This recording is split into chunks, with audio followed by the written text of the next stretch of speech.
Es un boxeador. Un gran abogado. Un verdadero revolucionario de hierro. Un negociador magistral. El prisionero político número 1. Un esposo. Padre. Abuelo. Un visionario. Ni siquiera entiendo completamente cómo Nelson Mandela se transformó a través de las diferentes variaciones de su personaje.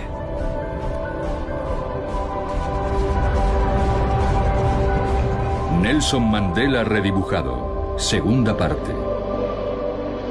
El mundo aún no conoce a Nelson Mandela en toda su complejidad. Tras 27 años en prisión, Nelson Mandela vuelve hoy a ser un hombre libre. Mandela podría haber sido muchas otras cosas. Un terrorista vengativo, tal y como era visto en la Sudáfrica blanca de los viejos tiempos. Podría haber iniciado la Tercera Guerra Mundial en Sudáfrica liderando un levantamiento contra los blancos. Cuando salió de prisión, él abrazó, cuando lo natural hubiera sido golpear. Él comprendió que para conseguir una nueva administración en Sudáfrica, para conseguir cierta armonía, tenía que ser visto como alguien indulgente.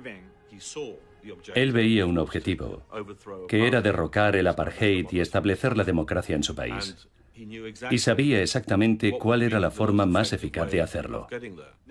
Nelson Mandela está diciendo que la no violencia es una táctica, no un principio. Y eso es decir algo increíblemente realista, algo que diría un líder mundial actual. Cuando mi abuelo salió, todos decíamos, es el momento de coger las armas y derrocar al gobierno. Debemos tomar el poder. Estábamos furiosos y asustados. Muchas personas cercanas a nosotros habían sido asesinadas. Pero él tenía un enfoque diferente. Coged vuestras armas, vuestros cuchillos y vuestros machetes y arrojadlos al mar. El gran reto de Mandela era persuadir a su pueblo de que ignorara sus naturales impulsos de venganza. Muchos pensábamos que estábamos entregando demasiado rápido el único as que teníamos bajo la manga. En 1993, cuando fue asesinado Chris Hani, todos los jóvenes se manifestaron en las ciudades. La gente estaba furiosa. Yo mismo salí de mi casa en Houghton y me lancé a la calle. La gente saqueaba, quemaba edificios. Podría haberse convertido en una guerra civil. Eso era exactamente lo que quería la extrema derecha. En aquellos momentos, sentías que hablar de reconciliación era inútil. Solo Nelson Mandela podía hacer algo, interponerse y hacer que la gente dejara sus armas y escuchara. Vosotros sois los líderes del futuro. Vuestro país, vuestro pueblo, vuestra organización necesitan que actuéis con sabiduría. Aquel momento se superó gracias al señor Mandela. Él tenía el estatus, la altura y el liderazgo para hacerlo. Si no lo hubiera hecho, todo se habría derrumbado. Los jóvenes líderes de entonces siempre recordaremos que, en el peor momento, nos llamó y nos dijo, volved a casa. Él era un activista duro, de principios férreos. Y también, cuando fue preciso, usó su talento para ser un pacificador duro y de principios férreos. Él tuvo que tomar muchas decisiones difíciles, que no eran propias de una figura bondadosa y venerable.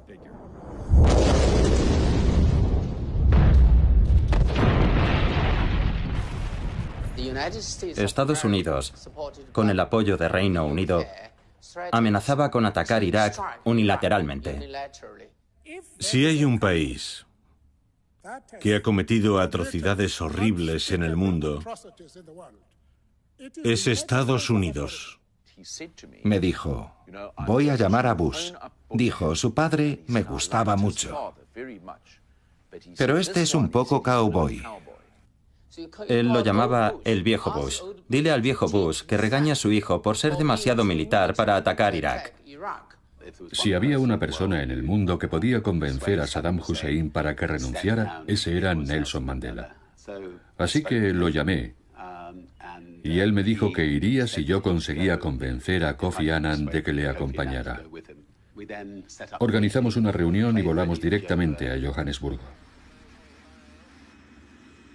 El mismo día en que Mandela y Kofi Annan iban a subir al avión para ir a Irak, comenzaron los bombardeos y la reunión nunca tuvo lugar. Lo que condeno es que una potencia, con un presidente sin visión de futuro y que no puede pensar adecuadamente, quiera hundir ahora al mundo en un holocausto. Él estaba preparado para actuar cuando la ocasión lo exigía. Las personas en una posición de liderazgo a menudo quieren complacer en lugar de liderar. Lo importante es ser capaz de tomar las decisiones adecuadas, a pesar de que no sean necesariamente populares. Yo creo que su gran principio básico era la justicia.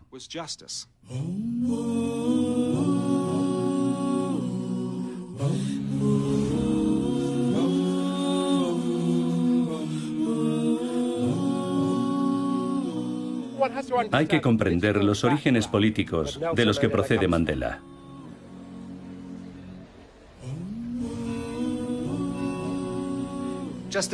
Casi todos los grandes políticos de Sudáfrica proceden de la Universidad de Fort Hare, un semillero de activistas.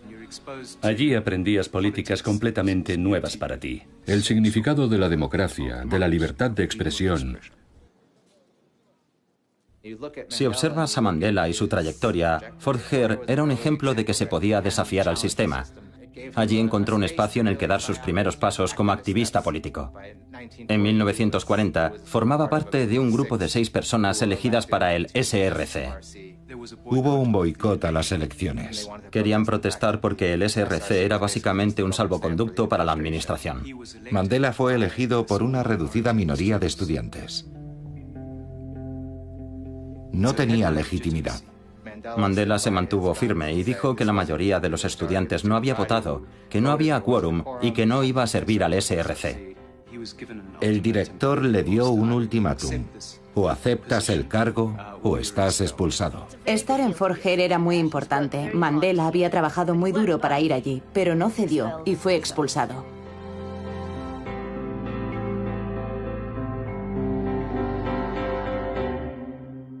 Yo creo que el joven Nelson Mandela era muy testarudo. Lo había decidido y no iba a dar marcha atrás. Su acto de protesta, de resistencia, no fue tanto político como personal. Se trata de mi dignidad, de mi sentido de ser quien soy, y me estáis tratando sin respeto. La combinación del hombre en el que se convirtió, alguien que había asumido esos principios extraordinarios junto con su increíble tenacidad, fue lo que hizo de él un triunfador. Entonces llega a Johannesburgo. Mandela era un joven apuesto y atlético, aristocrático, de la realeza africana. Y allí descubrió que existían muchas personas a las que les habían robado la dignidad y comprende a un nivel muy personal lo que el colonialismo y el apartheid le habían hecho a la dignidad humana.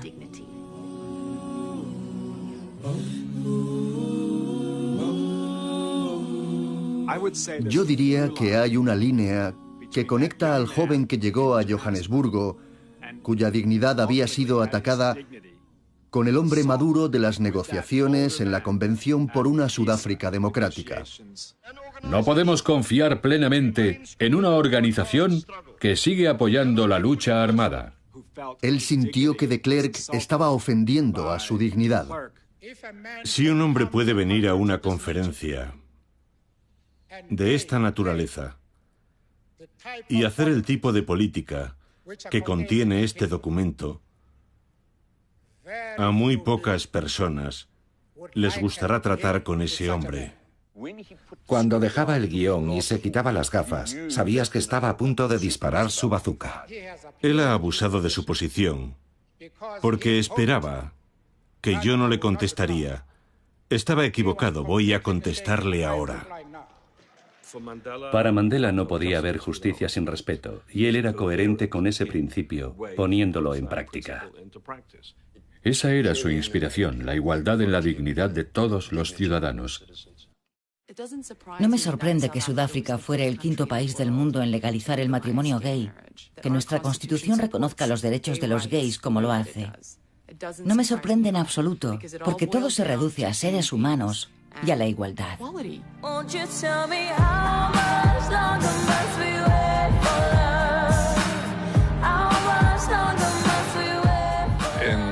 A principios de 1995, llevaba menos de un año como presidente y su preocupación era que la Constitución recogiera que era ilegal discriminar a las personas por su sexualidad.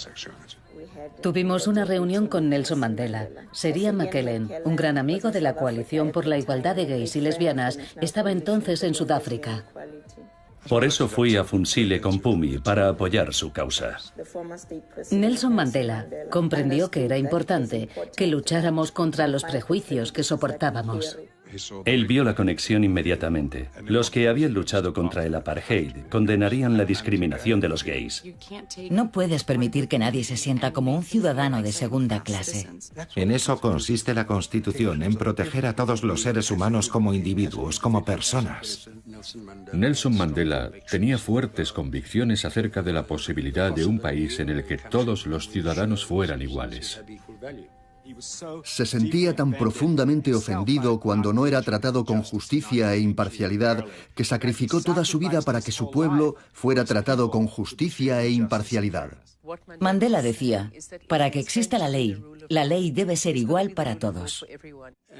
Él insistía en el respeto a la ley. De hecho, aunque yo era su abogado, él insistía más en eso que yo. Él fue, por ejemplo, el único presidente en activo que revisó una decisión ejecutiva que él mismo había tomado. El presidente Mandela creó una comisión sobre el rugby y su representatividad racial. El presidente ha designado una comisión para investigar el racismo y la corrupción en el rugby. Louis Luit, un viejo nacionalista africáner que estaba al mando de la Unión del Rugby, lo denunció ante los tribunales. Doctor Luit, ¿algún comentario sobre la afirmación de la NSC de que está usted haciendo mucho daño al rugby arrastrando al presidente ante los tribunales? Yo no lo arrastré, el juez lo trajo aquí.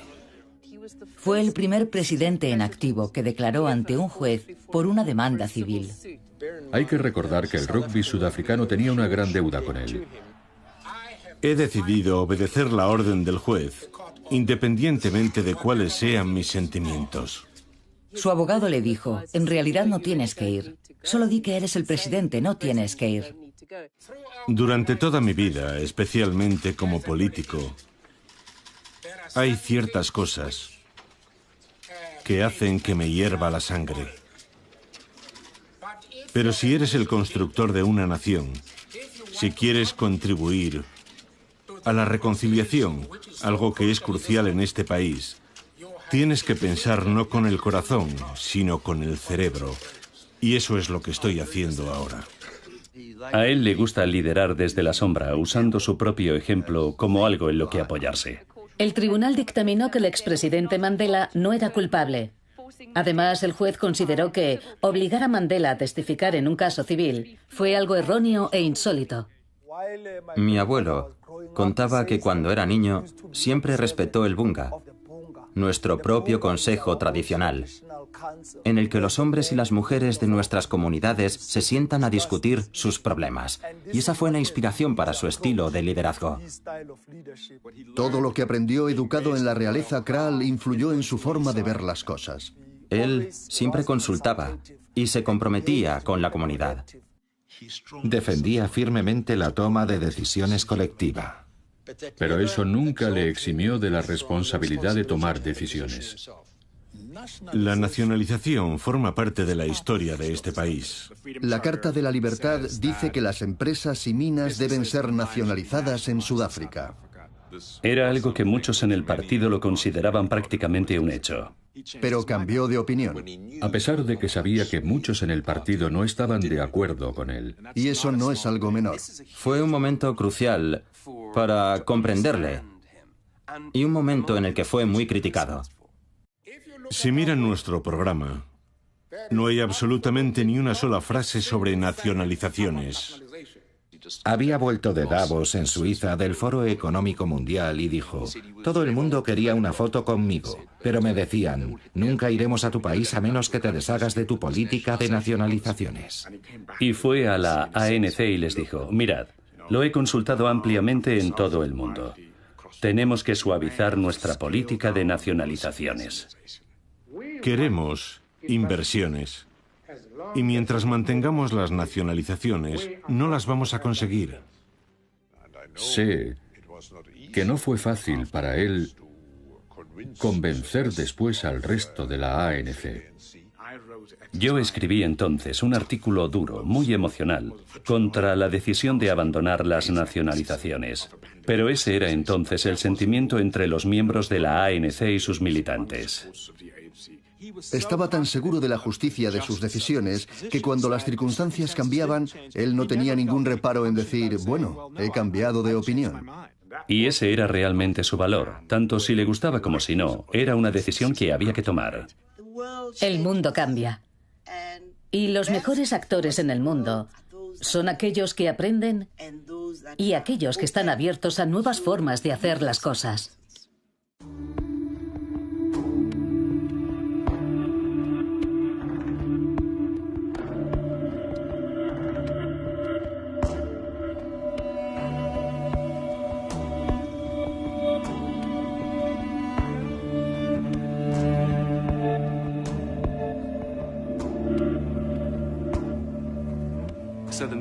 Cuenta la leyenda que el padre de Madiba fue citado para una audiencia disciplinaria en 1920. El magistrado citó a mi bisabuelo y él rechazó inmediatamente la citación. Mi bisabuelo fue desterrado enérgicamente en Embeso y fue despojado de sus tierras, su ganado y de su jefatura.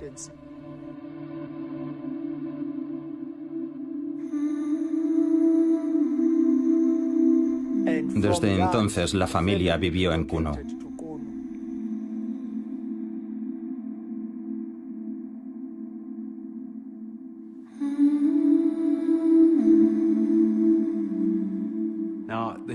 Los documentos históricos demuestran que de hecho la audiencia disciplinaria tuvo lugar en 1926 y que el padre de Madiba sí asistió. El traslado a Kunu no fue el resultado o la consecuencia de la destitución de su padre, sino de otros procesos. Es algo más complejo, menos romántico. Pero era un niño cuya familia gozaba de cierto estatus. El padre de Mandela era un jefe. Eso te sensibiliza ante la injusticia que tu pueblo y tú mismo sufrís. Aquella fue una de las lecciones más duras para mi abuelo, porque vio cómo redujeron a su padre prácticamente a la inexistencia. Por eso él decía que no tomó conciencia política en un momento preciso, porque la política siempre estuvo presente en su vida. Cuando pienso en las experiencias de su primera infancia, creo que en ellas está el origen de su visión del mundo. Es entonces cuando se convierte en la persona que conocemos. Es una antigua cuestión filosófica. ¿Hace la historia al hombre o el hombre hace la historia? La gente no cambia, cambian las circunstancias. ¿Y si nunca hubiera entrado en prisión? Tienes la sensación de que en otra vida la historia podría haber sido diferente. Tal vez no se hubiera convertido nunca en el Nelson Mandela que el mundo tanto admira hoy. Otros ven otros momentos clave. Por ejemplo, la muerte de Lituli o cuando conoció a Winnie. Para mí, la clave está cuando, siendo muy joven, deja el Transkei y viaja a Johannesburgo.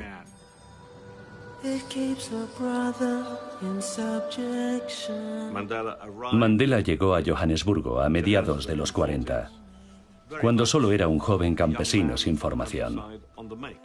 No fue allí por una misión política, él era una persona bastante apolítica. Give me hope, Joanna. Oh, Joanna, give me hope, Joanna, till the morning come. Give me hope, Joanna. Oh, Joanna, hope before the morning come. Llegó a Johannesburgo huyendo de un matrimonio concertado. El señor Mandela nos contó que la mujer con la que estaba obligado a casarse era muy fea. Él era un joven que cuidaba de sí mismo con sus propios sueños. En los años 50 siempre tenía un cigarrillo en la mano, pero no se los fumaba. Hay una famosa foto suya con un cigarrillo en los labios. Yo le pregunté, Madiba, ¿tú fumabas? Y él me dijo, no, hombre, solo hacía el tonto. Los hombres fuertes, los grandes, necesitaban tener un cigarrillo en las manos. Por hacer el tonto, quería decir ser un dandy, ser un hombre de ciudad. Y lo manifestaba así. Él tenía un coche americano grande y llevaba trajes caros. Era un hombre al que le gustaba vestir bien, aparentar, y claramente cautivó a un montón de mujeres en aquella época.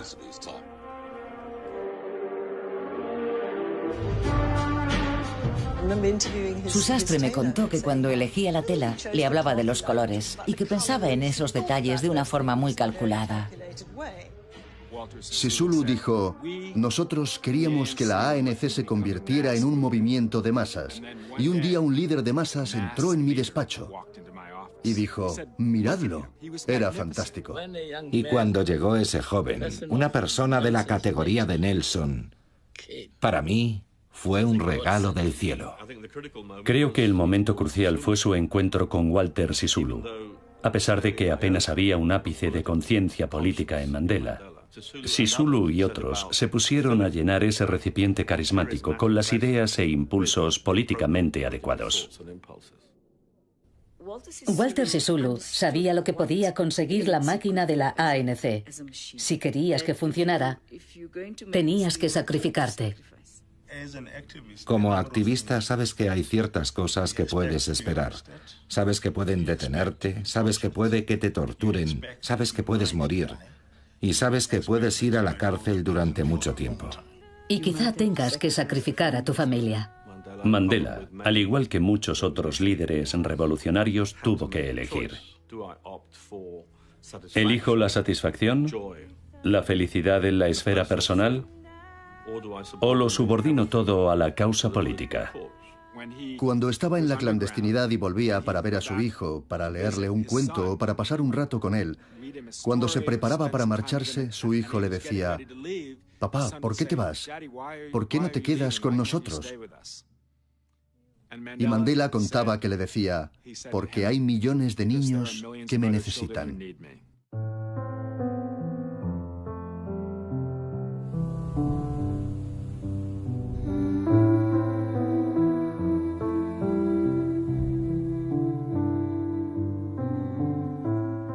Un día estaba todo organizado para que Winnie Mandela le visitara en la isla de Robben. Ella se cubría el cuerpo con una manta y no nos dimos cuenta de que llevaba un bebé. A la hora de la visita le dijimos, señora, no puede pasar con el bebé. Los presos no pueden ver a niños. Ella me suplicó, por favor, ¿puede llevarle el bebé? Dipré, el comisario de prisiones, me dijo, Bran, cuando ella vuelve al continente siempre hay periodistas esperándola. Si puedes coger al bebé sin que ella se dé cuenta, se lo enseñaremos. Yo le dije, señora, ¿puedo cogerlo? Nunca he tocado a un niño negro. Ella dejó el bebé en mis brazos, cogió el bolso y abrió la cartera para darme dinero. Yo le dije, señora, no quiero su dinero y no puedo enseñarle el niño a Mandela. Entró en la sala y yo cerré la puerta.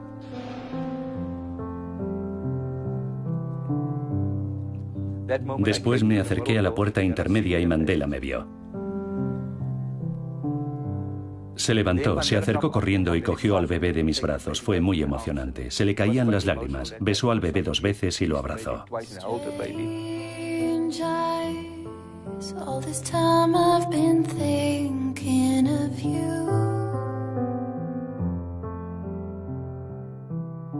Entonces alguien apagó la luz. Winnie estaba encerrada en la otra sala y golpeaba la puerta. Yo volví con el bebé, me disculpé, abrí la puerta y se lo di. Ella suplicaba, por favor, ¿no podría enseñarle el bebé? Señora, no puedo.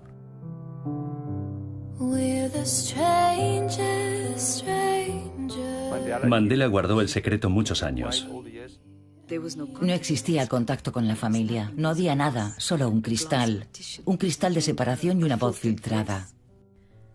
Tras 27 años en la cárcel, lo que deseaba más que nada era tener una vida familiar. Él siempre decía que si algo había tenido un impacto negativo sobre él, había sido el sacrificio que supuso para su familia. Sus hijos crecieron sin ese líder, sin ese héroe. Cuando mi padre volvió, no volvió a nuestro hogar, volvió al hogar de la nación.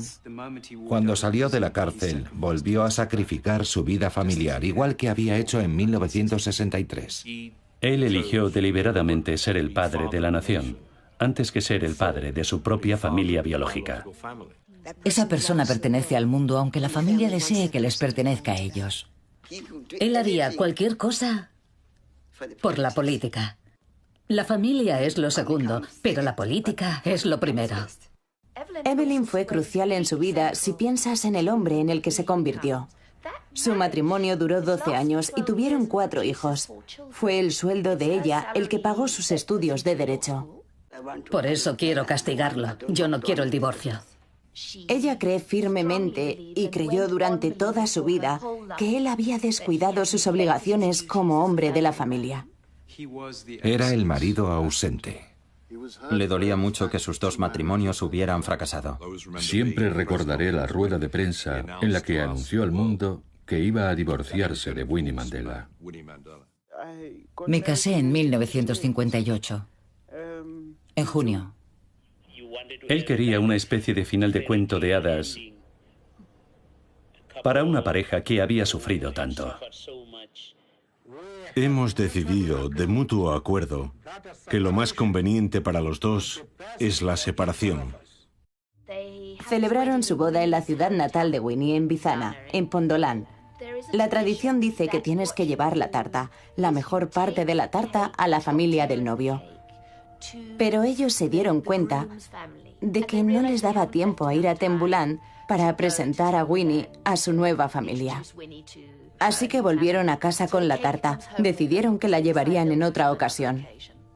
Recuerdo aquella conferencia de prensa muy vivamente. Vimos al hombre vulnerable, oculto tras su imagen de superhombre, de líder político invulnerable. Así que allí estaba aquella tarta, y la tarta siguió allí porque para Winnie era el símbolo de la vida que podrían haber tenido.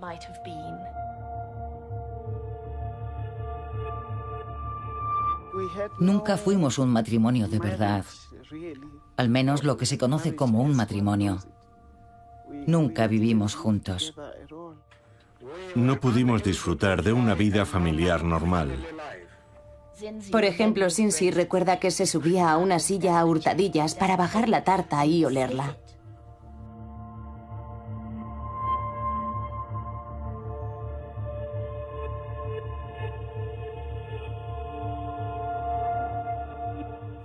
Pero el momento más revelador de aquella conferencia de prensa fue cuando él terminó de leer un comunicado e inmediatamente se levantó.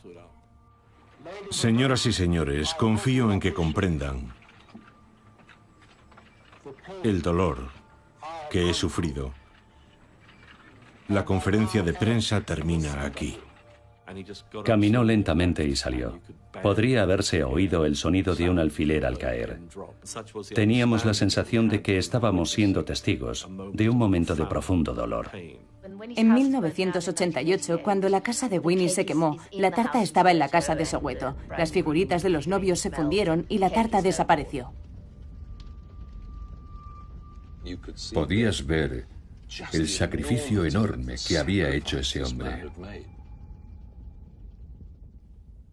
Sin duda, fue una decisión trágica, pero debía tomarse y yo la tomé. Y creo que fue la decisión correcta. Pero no quiero entrar en detalles sobre ese tema. Es tremendamente reservado. Siempre mantiene su vida privada alejada de lo público. Pero cuando le pareció conveniente, también reveló algunos secretos de familia. Él sabía que el partido y el país estaban antes que sus propias necesidades personales. Mi hijo ha muerto de SIDA.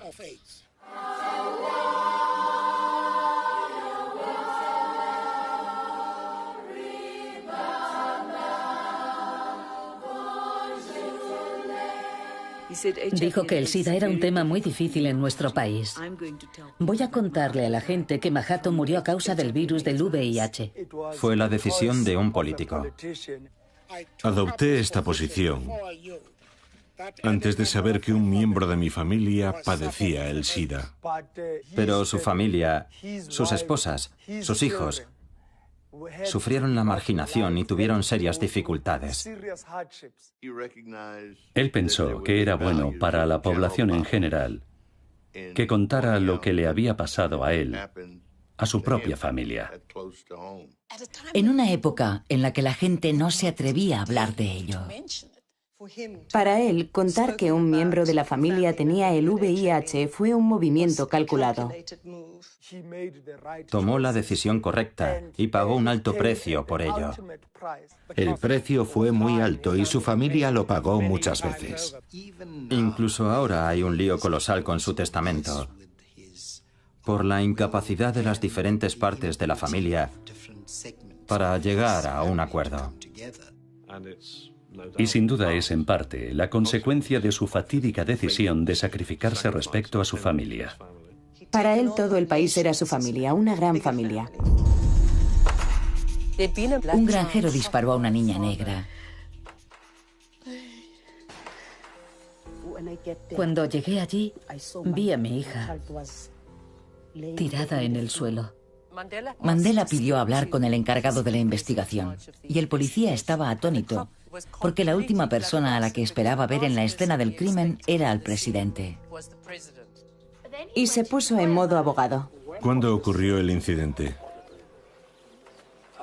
El 7 de marzo. ¿A qué hora? Alrededor de las 9. Al verlo pensabas, es un abogado criminalista fantástico. Así es como funciona su mente. ¿Qué arma utilizó? ¿Había alguien allí? Es muy imprecisa a esa distancia, aún así es letal. Mandela le dijo al policía, ¿ha comprobado si la historia del granjero es cierta? Colóquese donde estaba ese hombre en aquel momento. Y un guardaespaldas se ofreció voluntario para colocarse en el lugar desde el que habían disparado. Siguió el procedimiento en cuanto al proceso y la ley y dejó claro su malestar. De momento no culpamos a nadie. Solo sentimos curiosidad por los agentes de policía que han estado investigando. Hizo todas aquellas cosas en las que la policía había fracasado. Fue una especie de CSI Mandela. Fue mucho más allá de los discursos, de los gestos, mucho más allá de las leyes. Es una seria decepción que se produzcan fatalidades como esta 4 años después de la instauración de los valores democráticos en el país. Yo no creo que cuando hacía esos pequeños gestos, llamar y visitar a la gente, hacer esas cosas tan humanas por la gente corriente, por nosotros, no creo que fueran gestos cínicos o estratégicos. El señor Mandela, nuestro presidente, no permitirá que le pase nada a los niños de África. Salió más que todos los líderes de la ANC para ver qué pasaba, para hablar con las madres que habían perdido a sus hijos. Lo sentía de una forma profunda, fuerte y muy personal. Él veía el país como una familia. Yo necesitaba una figura paternal. Pasaba por un mal momento y busqué en el lado equivocado. Ya no quería seguir en este planeta y terminé en el hospital. Madiba me encontró y me llamó 3 o 4 veces. Llamó a mi madre y finalmente me localizó. Yo estaba en un centro comercial y él me llamó y me preguntó, ¿qué estás haciendo? Me dijo, no sabía que eras así, no te reconozco. Dijo, tienes que salir de esta, chico. Y él sabía que pasaba por un mal momento. Me buscó y me ayudó a salir. No puedo imaginar el peso que debió suponer sentir que tanta gente dependía de él. Una de las cosas que él siempre ocultó fue el precio que tuvo que pagar por convertirse en Nelson Mandela.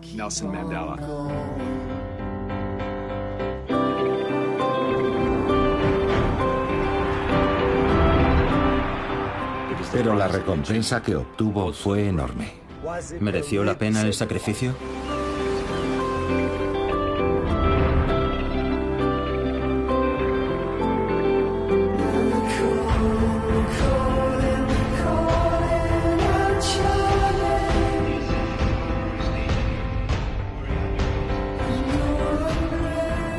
¿Quién renuncia a lo que él renunció? ¿Qué hizo que siguiera adelante? ¿Qué se puede hacer cuando no hay salida?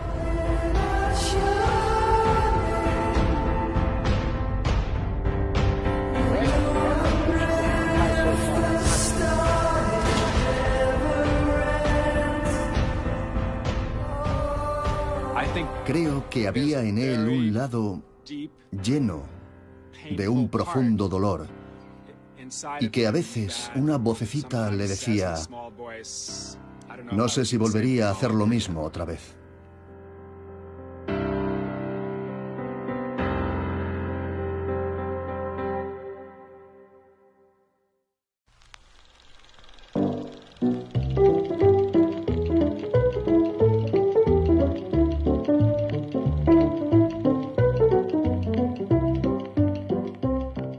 A los 14 años estaba muy enamorado de una chica llamada Winnie Mattiolo. Winnie era la hija del reverendo Mattiolo, así que era rica.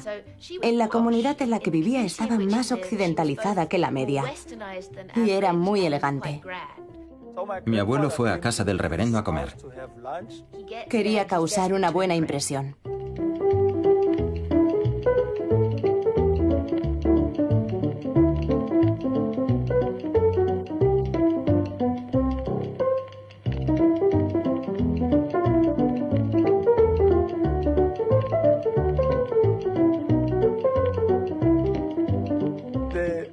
La hermana mayor estaba decidida a impedir que su hermana pequeña tuviera una relación con mi abuelo. Mandela vio los cuchillos y los tenedores en la mesa y pensó: pobre de mí. En su casa comían con las manos.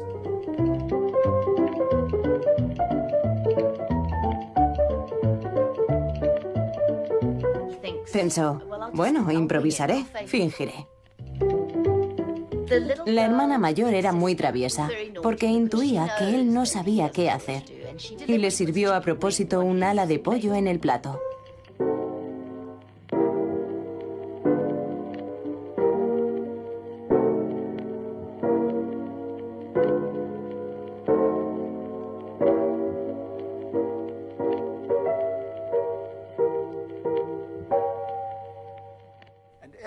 Él intentó usar los cubiertos, pero el ala se resbalaba en el plato. Al segundo intento volvía a resbalar. El pobre Madiba estaba desesperado intentando comer con cubiertos. Al tercer intento, el ala salió volando. La hermana mayor dijo: ¿lo ves? Solo es un patán. Y mi abuelo se marchó muy enfadado. Madiba se sonrojó cuando me contó esa historia. No había olvidado la vergüenza del ala de pollo volando por la habitación. Ni Mandela ni yo necesitamos ir a la biblioteca para saber lo que es la pobreza. Crecimos en un área rural empapada de cultura africana. De algún modo los dos somos campesinos. Crecí en el Veld, cuidando del ganado. Ovejas, cabras, caballos y vacas. Él es hijo de su tierra en el sentido más real. Era alguien que no había visto nunca el agua corriente. De joven vivió en la Sudáfrica más rural, en un lugar que probablemente llevaba un retraso de medio siglo.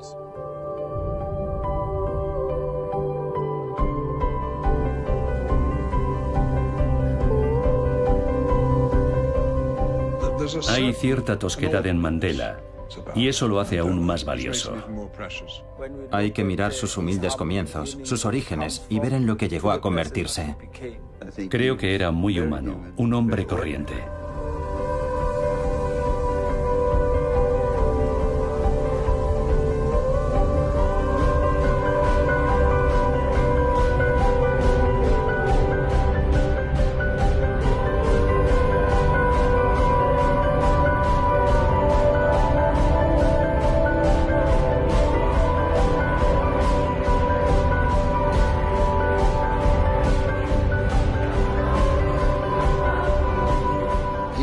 A él le daba miedo que la gente lo viera como el Mesías. Porque entonces empiezas a atribuir a ese hombre poderes que exceden sus capacidades como ser humano. La historia no es obra de un solo hombre.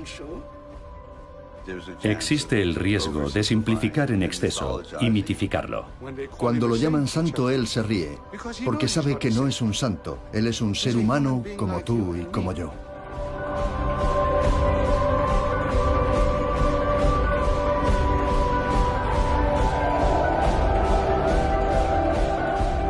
Lo que cuenta en la vida no es el mero hecho de haber vivido. Son los cambios que hemos provocado en la vida de los demás lo que determina el significado de la nuestra. Ha llegado el momento de que nuevas manos soporten la carga. Ahora está en vuestras manos.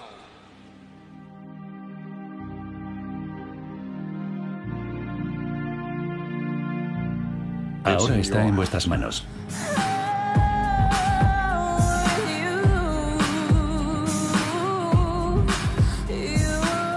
Ahora está en vuestras manos.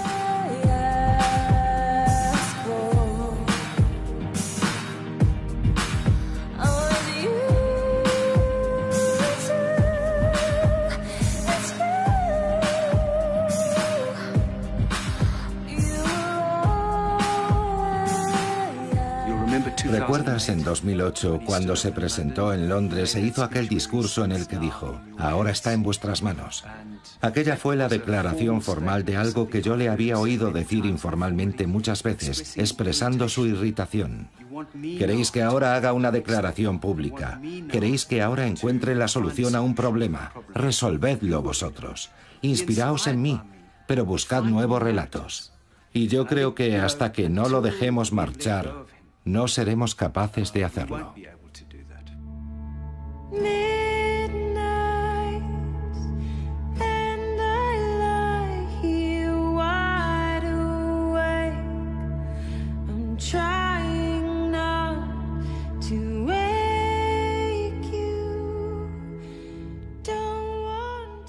Una mañana, cuando estábamos reunidos, la persona que había venido a servirnos el té seguía allí de pie mientras yo hablaba con Madiba.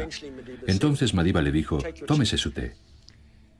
Y después me contó la historia de que, cuando estaba en la clandestinidad, trabajaba como camarero sirviendo copas en las fiestas, y que la gente le hacía esperar media hora en pie mientras conversaba antes de coger su copa.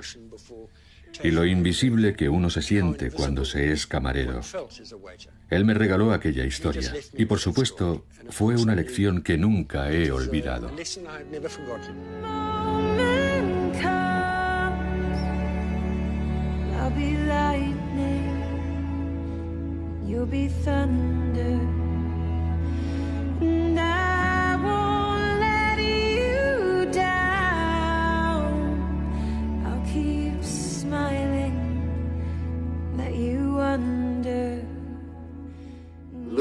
Hay una anécdota acerca del hombre que me precedió como ministro de Finanzas, Chris Liebenberg. Madiba le dijo, Chris, quiero que seas mi ministro de Finanzas. Y Chris le dijo, pero señor presidente, acabo de retirarme. Él le preguntó, ¿cuántos años tienes? Y Chris se quedó sin palabras.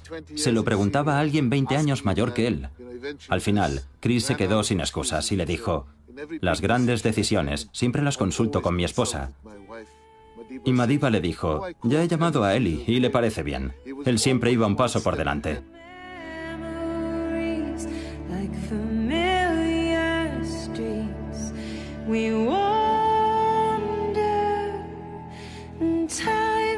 Un día estaba todo organizado para que Winnie Mandela le visitara en la isla de Robben.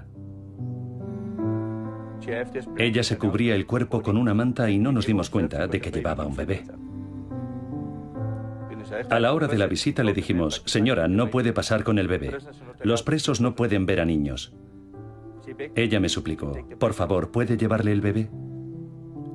Dupré, el comisario de prisiones, me dijo, Bran, cuando ella vuelve al continente siempre hay periodistas esperándola. Si puedes coger al bebé sin que ella se dé cuenta, se lo enseñaremos. Yo le dije, señora, ¿puedo cogerlo? Nunca he tocado a un niño negro. Ella dejó el bebé en mis brazos, cogió el bolso y abrió la cartera para darme dinero. Yo le dije, señora, no quiero su dinero y no puedo enseñarle el niño a Mandela. Entró en la sala y yo cerré la puerta.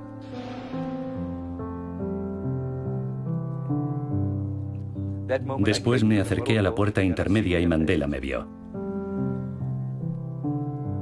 Se levantó, se acercó corriendo y cogió al bebé de mis brazos. Fue muy emocionante. Se le caían las lágrimas. Besó al bebé 2 veces y lo abrazó.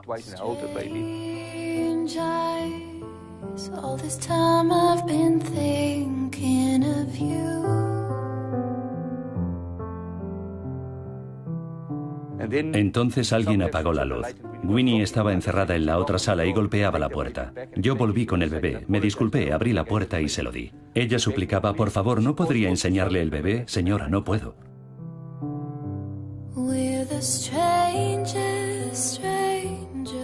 Mandela guardó el secreto muchos años.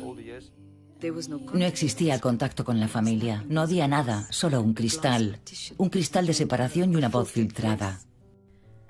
Tras 27 años en la cárcel, lo que deseaban más que nada era tener una vida familiar. Él siempre decía que si algo había tenido un impacto negativo sobre él, había sido el sacrificio que supuso para su familia. Sus hijos crecieron sin ese líder, sin ese héroe. Cuando mi padre volvió, no volvió a nuestro hogar, volvió al hogar de la nación. Cuando salió de la cárcel, volvió a sacrificar su vida familiar, igual que había hecho en 1963. Él eligió deliberadamente ser el padre de la nación, antes que ser el padre de su propia familia biológica. Esa persona pertenece al mundo, aunque la familia desee que les pertenezca a ellos. Él haría cualquier cosa por la política. La familia es lo segundo, pero la política es lo primero. Evelyn fue crucial en su vida si piensas en el hombre en el que se convirtió. Su matrimonio duró 12 años y tuvieron 4 hijos. Fue el sueldo de ella el que pagó sus estudios de Derecho. Por eso quiero castigarlo. Yo no quiero el divorcio. Ella cree firmemente y creyó durante toda su vida que él había descuidado sus obligaciones como hombre de la familia. Era el marido ausente. Le dolía mucho que sus 2 matrimonios hubieran fracasado. Siempre recordaré la rueda de prensa en la que anunció al mundo que iba a divorciarse de Winnie Mandela. Me casé en 1958, en junio. Él quería una especie de final de cuento de hadas para una pareja que había sufrido tanto. Hemos decidido, de mutuo acuerdo, que lo más conveniente para los dos es la separación. Celebraron su boda en la ciudad natal de Winnie, en Bizana, en Pondolán. La tradición dice que tienes que llevar la tarta, la mejor parte de la tarta, a la familia del novio. Pero ellos se dieron cuenta de que no les daba tiempo a ir a Tembulán para presentar a Winnie a su nueva familia. Así que volvieron a casa con la tarta. Decidieron que la llevarían en otra ocasión. Recuerdo aquella conferencia de prensa muy vivamente. Vimos al hombre vulnerable, oculto tras su imagen de superhombre, de líder político invulnerable. Así que allí estaba aquella tarta, y la tarta siguió allí porque para Winnie era el símbolo de la vida que podrían haber tenido.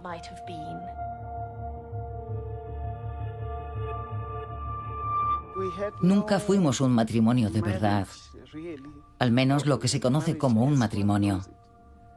Nunca vivimos juntos. No pudimos disfrutar de una vida familiar normal. Por ejemplo, Cincy recuerda que se subía a una silla a hurtadillas para bajar la tarta y olerla.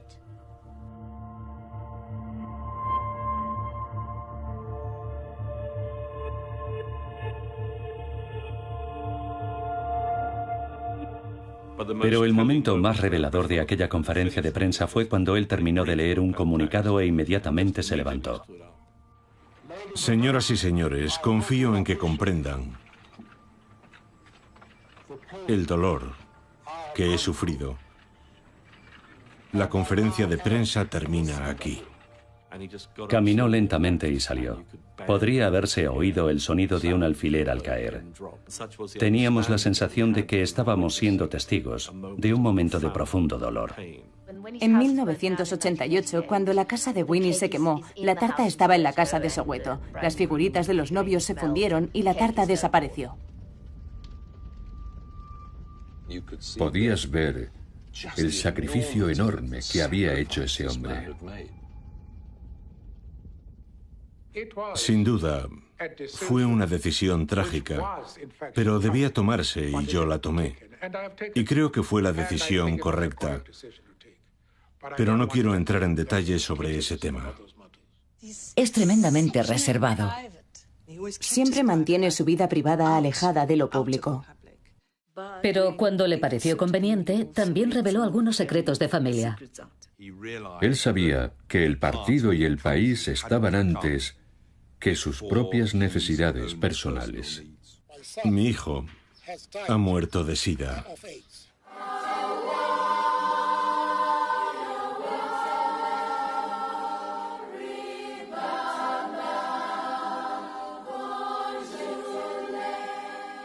Dijo que el SIDA era un tema muy difícil en nuestro país. Voy a contarle a la gente que Mahato murió a causa del virus del VIH. Fue la decisión de un político. Adopté esta posición antes de saber que un miembro de mi familia padecía el SIDA. Pero su familia, sus esposas, sus hijos, sufrieron la marginación y tuvieron serias dificultades. Él pensó que era bueno para la población en general que contara lo que le había pasado a él. Las nacionalizaciones no las vamos a conseguir. Sé que no fue fácil para él convencer después al resto de la ANC. Yo escribí entonces un artículo duro, muy emocional, contra la decisión de abandonar las nacionalizaciones. Pero ese era entonces el sentimiento entre los miembros de la ANC y sus militantes. Estaba tan seguro de la justicia de sus decisiones que cuando las circunstancias cambiaban, él no tenía ningún reparo en decir, bueno, he cambiado de opinión. Y ese era realmente su valor. Tanto si le gustaba como si no, era una decisión que había que tomar. El mundo cambia. Y los mejores actores en el mundo son aquellos que aprenden y aquellos que están abiertos a nuevas formas de hacer las cosas.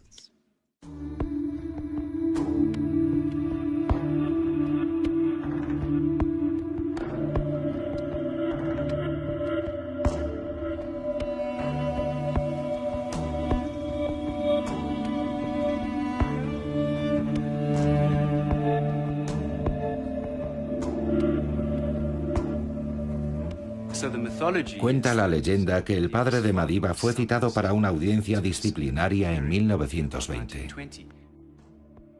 El magistrado citó a mi bisabuelo y él rechazó inmediatamente la citación. Mi bisabuelo fue desterrado enérgicamente en Embeso y fue despojado de sus tierras, su ganado y de su jefatura.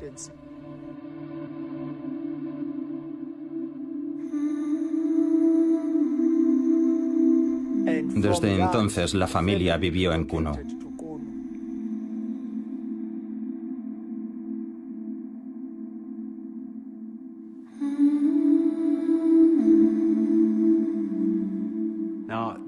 Los documentos históricos demuestran que de hecho la audiencia disciplinaria tuvo lugar en 1926 y que el padre de Madiba sí asistió.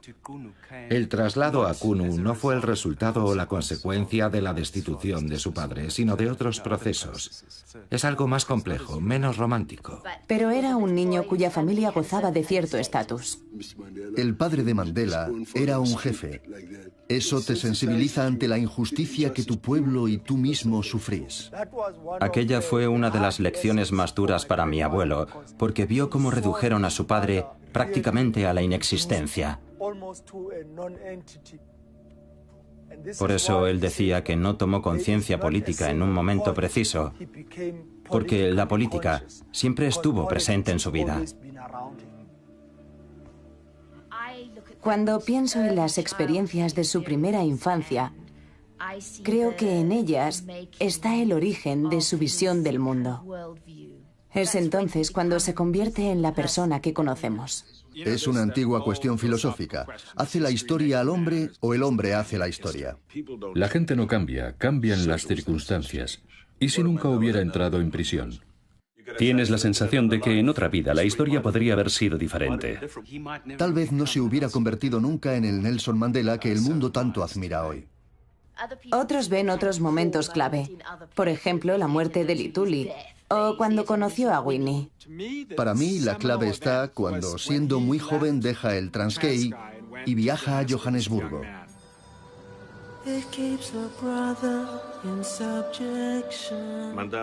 Mandela llegó a Johannesburgo a mediados de los 40, cuando solo era un joven campesino sin formación. No fue allí por una misión política, él era una persona bastante apolítica. Give me hope, Joanna. Oh, Joanna, give me hope, Joanna, till the morning come. Give me hope, Joanna. Oh, Joanna, hope before the morning come. Llegó a Johannesburgo huyendo de un matrimonio concertado. El señor Mandela nos contó que la mujer con la que estaba obligado a casarse era muy fea. Él era un joven que cuidaba de sí mismo con sus propios sueños. En los años 50 siempre tenía un cigarrillo en la mano, pero no se los fumaba. Hay una famosa foto suya con un cigarrillo en los labios. Yo le pregunté, Madiba, ¿tú fumabas? Y él me dijo, no, hombre, solo hacía el tonto. Los hombres fuertes, los grandes, necesitaban tener un cigarrillo en las manos. Por hacer el tonto, quería decir ser un dandy, ser un hombre de ciudad. Y lo manifestaba así. Él tenía un coche americano grande y llevaba trajes caros. Era un hombre al que le gustaba vestir bien, aparentar, y claramente cautivó a un montón de mujeres en aquella época.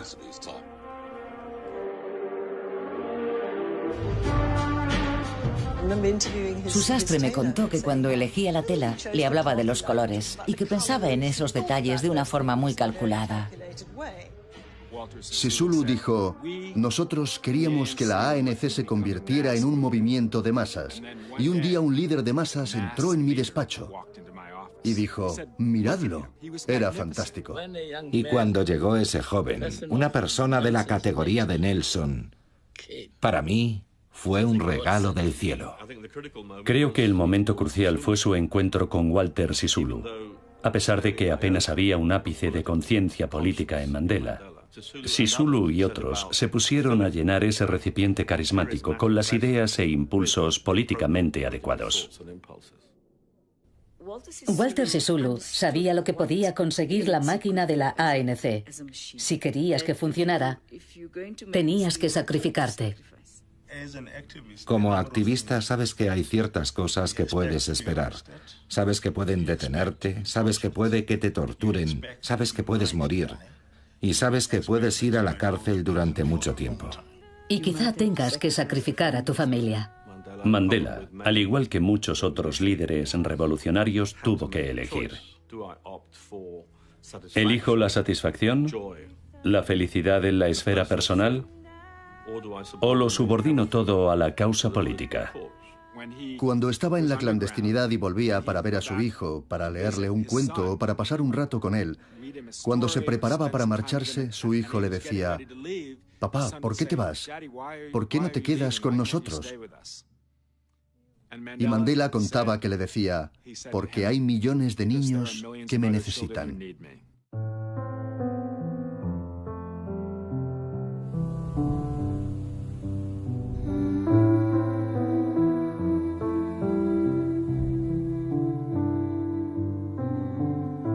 Él, a su propia familia. En una época en la que la gente no se atrevía a hablar de ello. Para él, contar que un miembro de la familia tenía el VIH fue un movimiento calculado. Tomó la decisión correcta y pagó un alto precio por ello. El precio fue muy alto y su familia lo pagó muchas veces. Incluso ahora hay un lío colosal con su testamento, por la incapacidad de las diferentes partes de la familia para llegar a un acuerdo. Y sin duda es, en parte, la consecuencia de su fatídica decisión de sacrificarse respecto a su familia. Para él todo el país era su familia, una gran familia. Un granjero disparó a una niña negra. Cuando llegué allí, vi a mi hija tirada en el suelo. Mandela pidió hablar con el encargado de la investigación y el policía estaba atónito porque la última persona a la que esperaba ver en la escena del crimen era al presidente. Y se puso en modo abogado. ¿Cuándo ocurrió el incidente? El 7 de marzo. ¿A qué hora? Alrededor de las 9. Al verlo pensabas, es un abogado criminalista fantástico. Así es como funciona su mente. ¿Qué arma utilizó? ¿Había alguien allí? Es muy imprecisa a esa distancia. Aún así es letal. Mandela le dijo al policía, ¿ha comprobado si la historia del granjero es cierta? Colóquese donde estaba ese hombre en aquel momento. Y un guardaespaldas se ofreció voluntario para colocarse en el lugar desde el que habían disparado. Siguió el procedimiento en cuanto al proceso y la ley y dejó claro su malestar.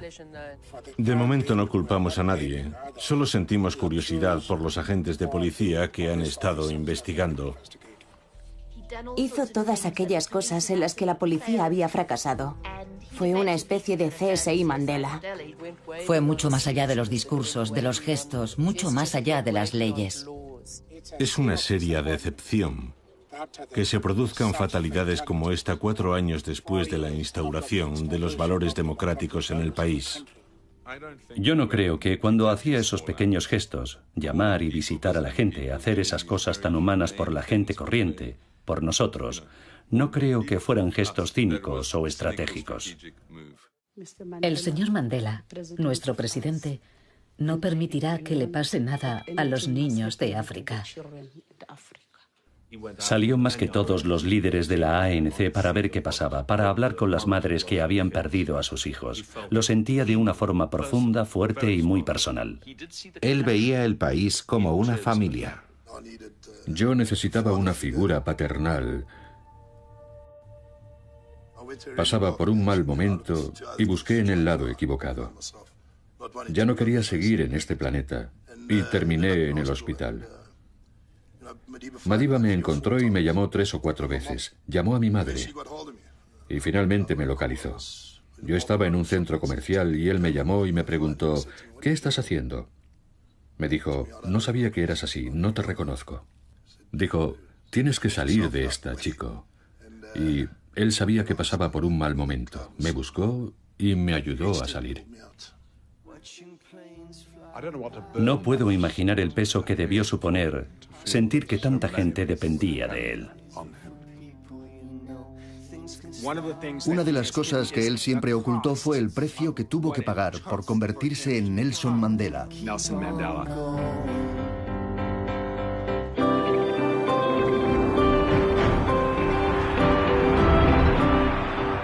Pero la recompensa que obtuvo fue enorme. ¿Mereció la pena el sacrificio?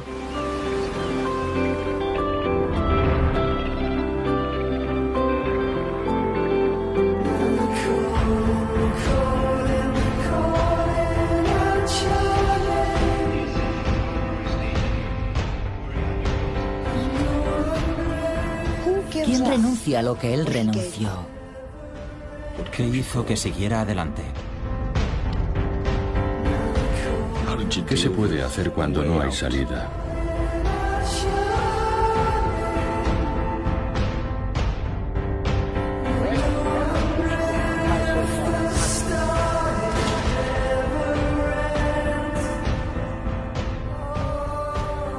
Creo que había en él un lado lleno de un profundo dolor y que a veces una vocecita le decía, no sé si volvería a hacer lo mismo otra vez.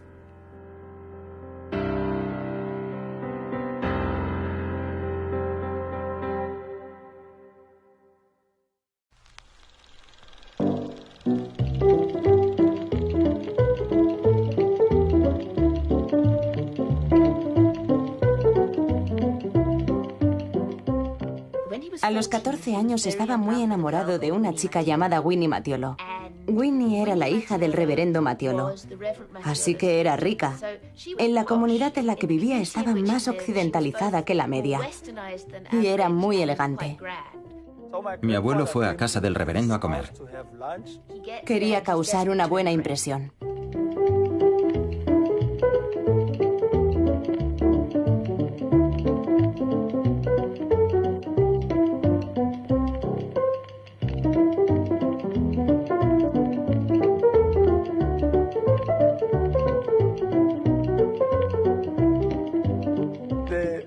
La hermana mayor estaba decidida a impedir que su hermana pequeña tuviera una relación con mi abuelo.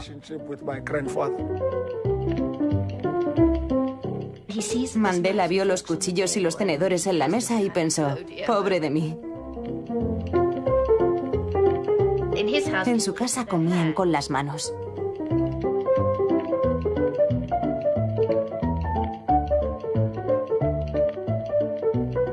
Pensó, bueno, improvisaré, fingiré.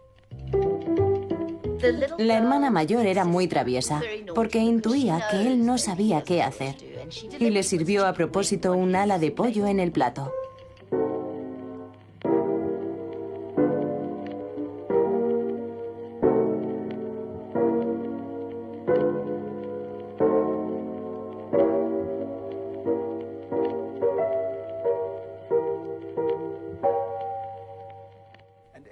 Él intentó usar los cubiertos, pero el ala se resbalaba en el plato. Al segundo intento volvió testarudo. Lo había decidido y no iba a dar marcha atrás. Su acto de protesta, de resistencia, no fue tanto político como personal. Se trata de mi dignidad, de mi sentido de ser quien soy, y me estáis tratando sin respeto. La combinación del hombre en el que se convirtió, alguien que había asumido esos principios extraordinarios junto con su increíble tenacidad, fue lo que hizo de él un triunfador. Entonces llega a Johannesburgo. Mandela era un joven apuesto y atlético, aristocrático, de la realeza africana. Y allí descubrió que existían muchas personas a las que les habían robado la dignidad y comprende a un nivel muy personal lo que el colonialismo y el apartheid le habían hecho a la dignidad humana.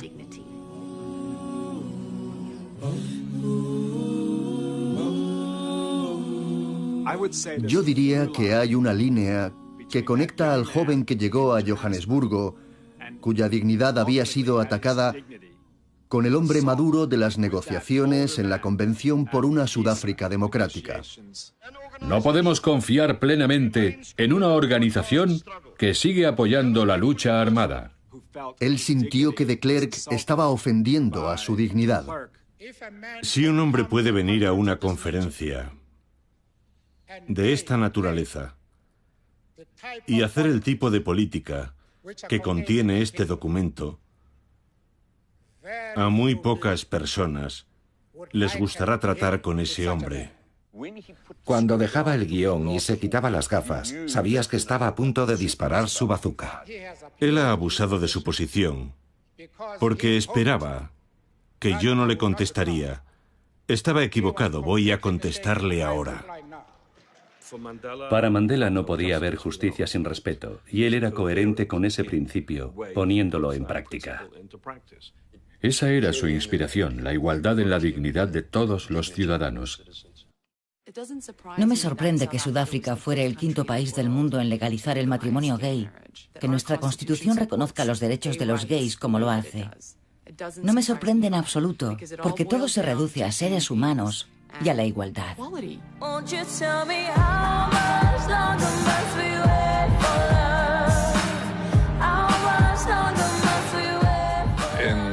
A principios de 1995, llevaba menos de un año como presidente y su preocupación era que la Constitución recogiera que era ilegal discriminar a las personas por su sexualidad.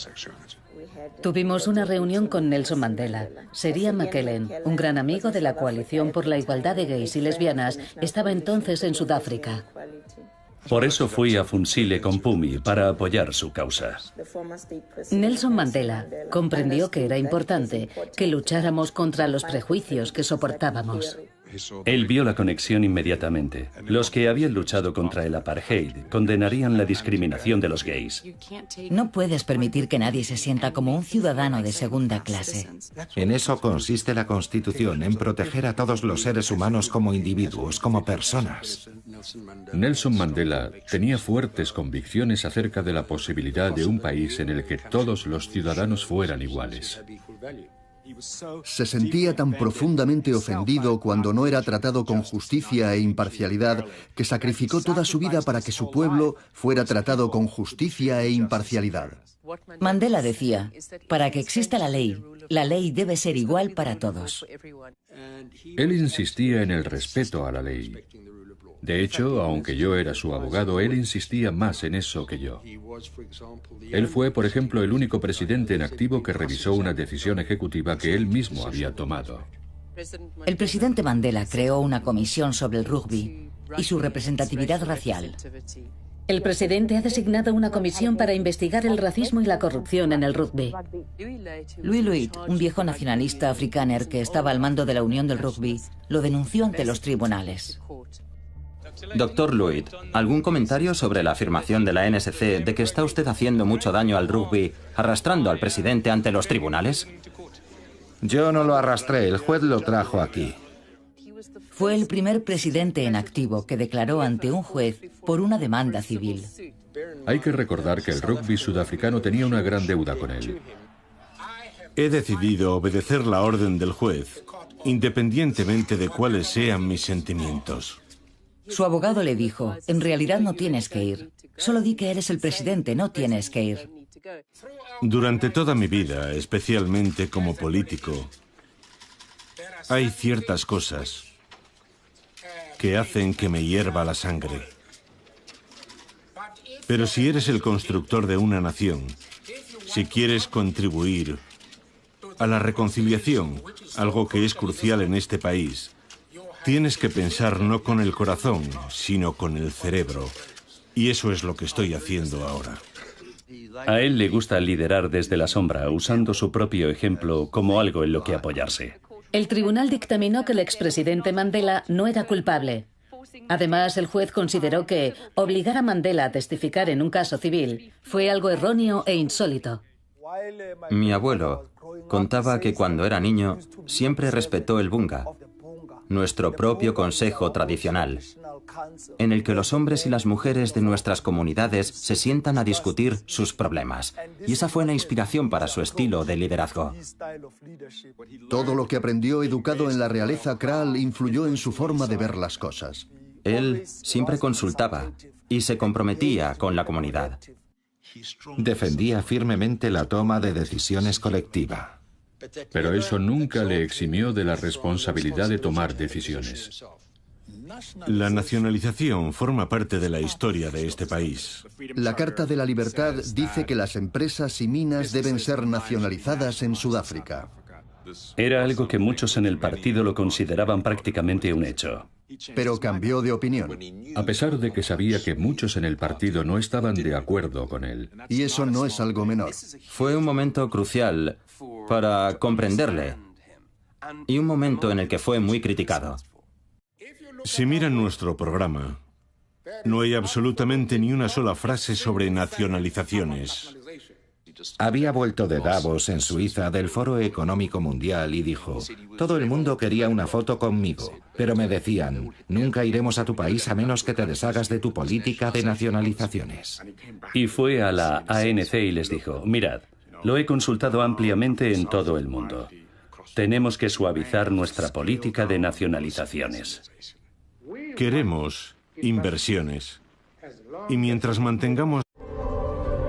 Es un boxeador. Un gran abogado. Un verdadero revolucionario de hierro. Un negociador magistral. El prisionero político número 1. Un esposo. Padre. Abuelo. Un visionario. Ni siquiera entiendo completamente cómo Nelson Mandela se transformó a través de las diferentes variaciones de su personaje.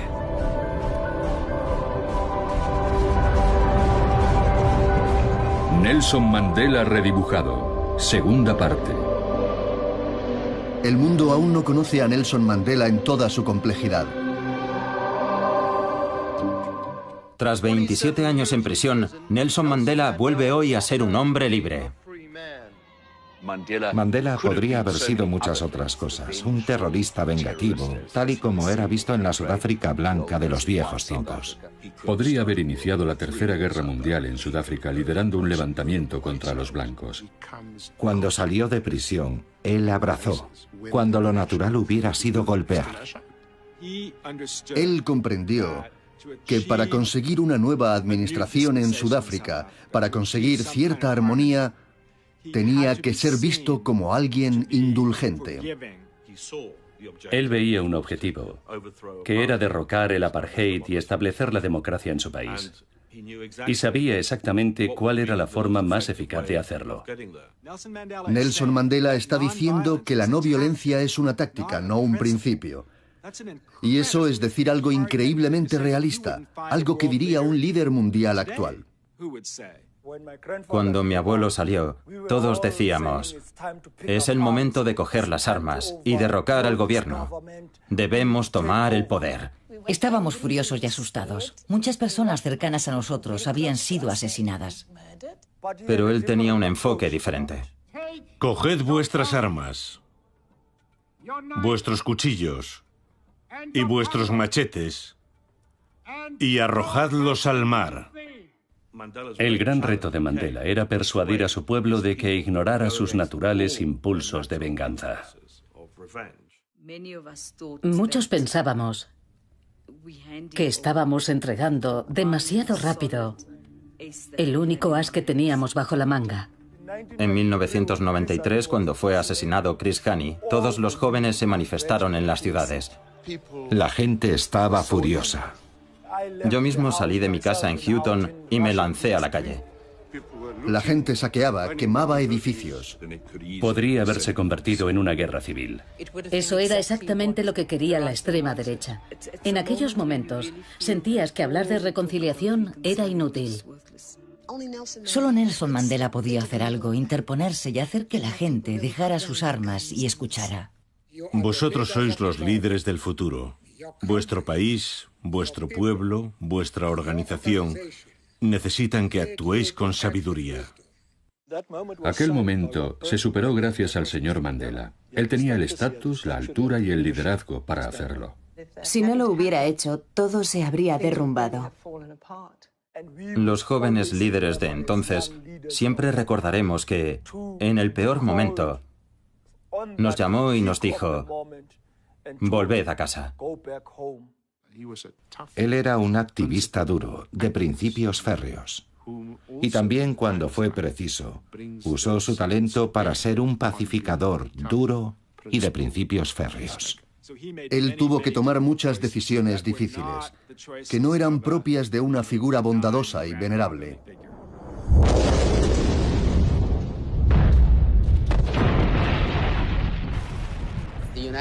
Estados Unidos, con el apoyo de Reino Unido, amenazaba con atacar Irak unilateralmente. Si hay un país que ha cometido atrocidades horribles en el mundo, es Estados Unidos. Me dijo, voy a llamar a Bush. Dijo, su padre me gustaba mucho. Pero este es un poco cowboy. Él lo llamaba el viejo Bush. Dile al viejo Bush que regaña a su hijo por ser demasiado militar para atacar Irak. Si había una persona en el mundo que podía convencer a Saddam Hussein para que renunciara, ese era Nelson Mandela. Así que lo llamé. Y él me dijo que iría si yo conseguía convencer a Kofi Annan de que le acompañara. Organizamos una reunión y volamos directamente a Johannesburgo. El mismo día en que Mandela y Kofi Annan iban a subir al avión para ir a Irak, comenzaron los bombardeos y la reunión nunca tuvo lugar. Lo que condeno es que una potencia, con un presidente sin visión de futuro y que no puede pensar adecuadamente, quiera hundir ahora al mundo en un holocausto. Él estaba preparado para actuar cuando la ocasión lo exigía. Las personas en una posición de liderazgo a menudo quieren complacer en lugar de liderar. Lo importante es ser capaz de tomar las decisiones adecuadas, a pesar de que no sean necesariamente populares. Yo creo que su gran principio básico era la justicia.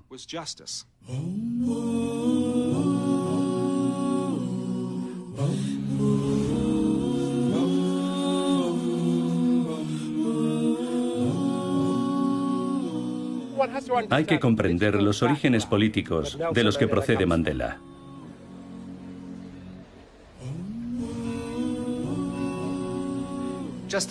Casi todos los grandes políticos de Sudáfrica proceden de la Universidad de Fort Hare, un semillero de activistas. Allí aprendías políticas completamente nuevas para ti. El significado de la democracia, de la libertad de expresión. Si observas a Mandela y su trayectoria, Fort Hare era un ejemplo de que se podía desafiar al sistema. Allí encontró un espacio en el que dar sus primeros pasos como activista político.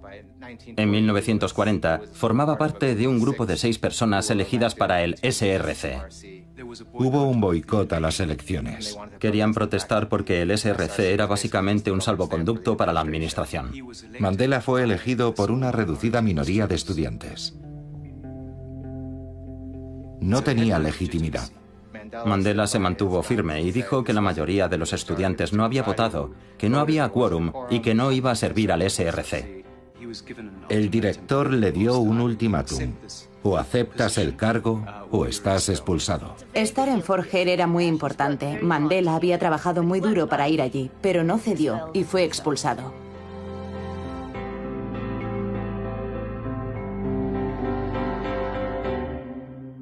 Yo creo que el joven Nelson Mandela era muy